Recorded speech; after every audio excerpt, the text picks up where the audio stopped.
ایک بزرگ اپنے بیٹے کو نصیحت کرتے ہوئے فرما رہے تھے، بیٹا جب تیرا نفس تجھے کسی گناہ کبیرہ پر ابھارے نا تو آسمان کی طرف دیکھ کے آسمان والوں سے حیا کر لینا، اور پھر بھی تجھے حیا نہ آئے تو زمین والوں کی طرف دیکھ کر حیا کر لینا۔ اگر وہاں کے لوگوں سے، زمین و آسمان سے بھی تجھے حیا نہ آئے تو پھر تو اپنے آپ کو جانوروں میں شمار کر لینا۔ جب ذوالنون مصری رحمۃ اللہ تعالی فرماتے ہیں حیا کی 3 علامتیں ہیں۔ بولنے سے پہلے تولنا، پہلے تولو پھر بولو، اور دوسری چیز جس چیز میں معذرت کرنی پڑے اس سے دور رہنا۔ وہ کام کرو ہی نہیں جسے بعد میں معافی مانگنی پڑے، وہ بات کسی کو کہو نہیں بعد میں آپ کو معافی کے لیے فون کرنا پڑے، جناب میں معافی چاہتا ہوں، میں نے آپ کو یہ جملہ کہہ دیا تھا۔ اور تیسری چیز بردباری کا مظاہرہ کرتے ہوئے بے وقوف کی بات کا جواب نہ دینا، یہ بھی حیا کی علامت ہے۔ بے وقوف ہے بولنے دو، ضروری تھوڑی ہے کہ آپ نے ہر جگہ اپنی بات کا لوہا منوا کر اپنے آپ کو بڑا بیان کرنا ہے۔ قرآن نے بھی تو کہا ہے نا وَإِذَا خَاطَبَهُمُ الْجَاهِلُونَ قَالُوا سَلَامًا، جب جاہل الجھ جائے ٹھیک ہے جی السلام علیکم، چپ کر کے چلے جائے۔ بے وقوف سے الجھنا سب سے بڑی بے وقوفی ہے۔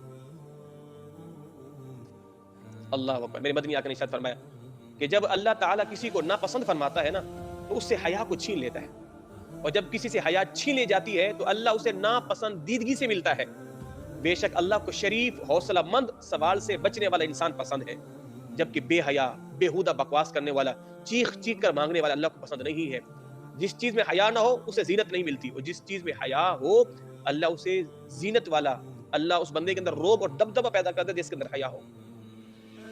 اگلی حدیث طیبہ جناب ابو ہریرہ رضی اللہ تعالی عنہ ارشاد فرماتے ہیں حضور نے فرمایا ایمان کی 60 یا 70 شاخیں ہیں، اور ان میں سے افضل شاخ لا الہ الا اللہ، اور ادنا شاخ راستے سے تکلیف دہ چیز کو ہٹانا، یہ بھی ایمان کی شاخ ہے۔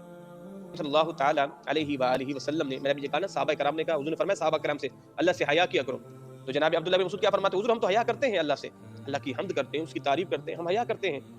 تو حضور نے کیا ارشاد فرمایا؟ فرمایا کہ حیا یہ نہیں ہے، بلکہ حیا یہ ہے کہ جو تمہارے سر میں اور جو تمہارے پیٹ میں ہے اور جو اس کے ارد گرد ہے اس کی حفاظت کرو، موت اور موت کے بعد گل سڑ جانے کو یاد کرو، جس نے یہ کر لیا اس نے حیا کا حق ادا کر دیا ہے۔ انس مروی ہے، حضور نے فرمایا کہ ایک آدمی کہیں جا رہا تھا، راستے سے ایک کانٹے دار شاخ ملی تو اس نے اس شاخ کو راستے سے ہٹا دیا، اللہ نے اسے اس کا اجر یہ عطا فرمایا کہ مالک نے اس کی بخشش فرما دی۔ راستے سے تکلیف دہ چیز ہٹا دے، ہم تو جسے کچھ سمجھتے نہیں ہے، کوئی معمولی سی چیز کو نیکی بھی نہیں سمجھتے، معاذاللہ کتنی بڑی نیکی ہے۔ راستے سے تکلیف دہ چیز ہٹا دینا، پتھر ہٹا دینا، کوئی کانٹا پڑا ہے، کوئی لکڑی پڑی ہے، سمجھتے ہیں اس سے مسلمان بھائی کو تکلیف پہنچے گی، اس کو ہٹا دو۔ نہ جانے رب کو کون سی ہماری ادا کوئی نیکی پسند ہے، رب معاف فرما دے۔ اللہ اکبر۔ تو بزرگان دین فرماتے ہیں ان 2 چیزوں کو جمع کر لیا کرو۔ ایمان کی افضل شاخ کیا ہے؟ لا الہ الا اللہ۔ اور ایمان کی سب سے چھوٹی شاخ کیا ہے؟ راستے سے تکلیف دے چیز کو ہٹانا۔